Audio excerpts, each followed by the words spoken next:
There is a lot of misinformation on social media. What do you think about that? Well, let's address it. Transit police, Mythbusters. So here's one. Can transit police give you a speeding ticket? No, right? So this is one we get a lot. The answer is yes. Transit police are police officers of the province of British Columbia, which means we have policing powers on and off the transit system throughout BC. That includes things like the Motor Vehicle Act, the Cannabis Act, or the Liquor Control and Licensing Act.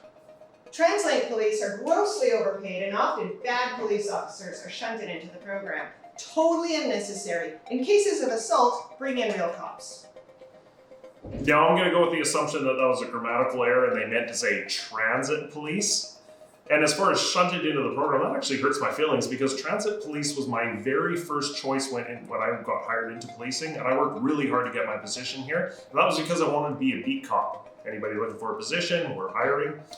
As for overpaid, we're on par with every other police department out there and within Metro Vancouver. We're talking a very, very small increment in between each departments. And as for bringing in other police department, if there is an assault, transit police investigated 1,600 crimes against a person in 2019, which includes assaults and sexual assaults. Now, we do work closely with our jurisdictional partners. Sometimes we are primary on the file, and sometimes they might be.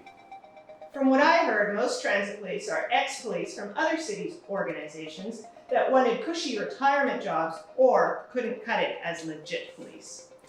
So I'm going to give a little bit of truth to this one, only because when we started as a police agency, you had to start with experienced officers. You can't start with the police force with brand new recruits. Now that's all changed. We can look at it over the last few years. 2017, we had a 50% of our hires were brand new police recruits. That went up to 68% in 2018, 62% in 2019, and as up to date for 2020, we're at 75% hire of new recruits. And I can tell you, if you look at any of our patrol squads, we have a broad spectrum of brand new recruits all the way up to experienced officers, which works great for our experience level within our agency.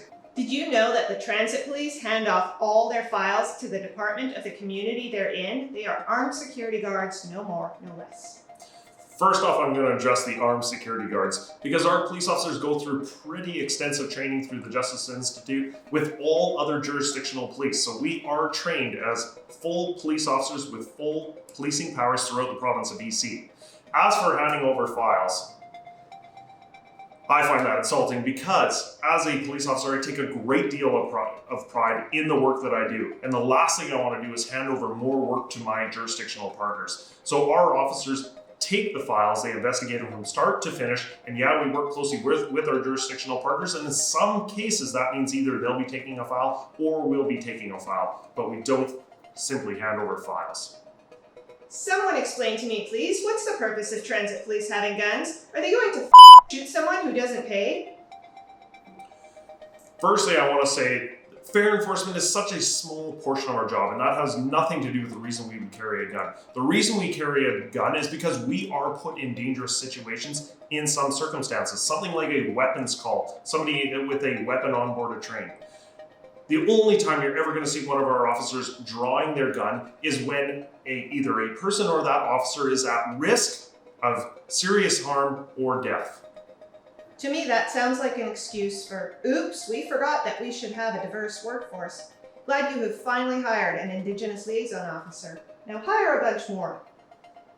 So Kirk actually has worked with the Metro Vancouver Transit Police for the past 5 years, so he's not new to the department. What is new is his position. He's our first Indigenous liaison officer, and he's one of 3 Indigenous officers here at Metro Vancouver Transit Police. Now I'm proud that we have a diverse workforce with 30% of our officers falling into the visible minority category, and that has increased year after year over the last several years. Our ultimate goal is to get the strongest candidate for the position to serve the diverse community of Metro Vancouver. People are going to be judged on their own individual merits and strengths, not on their sexual orientation, gender, or the color of their skin.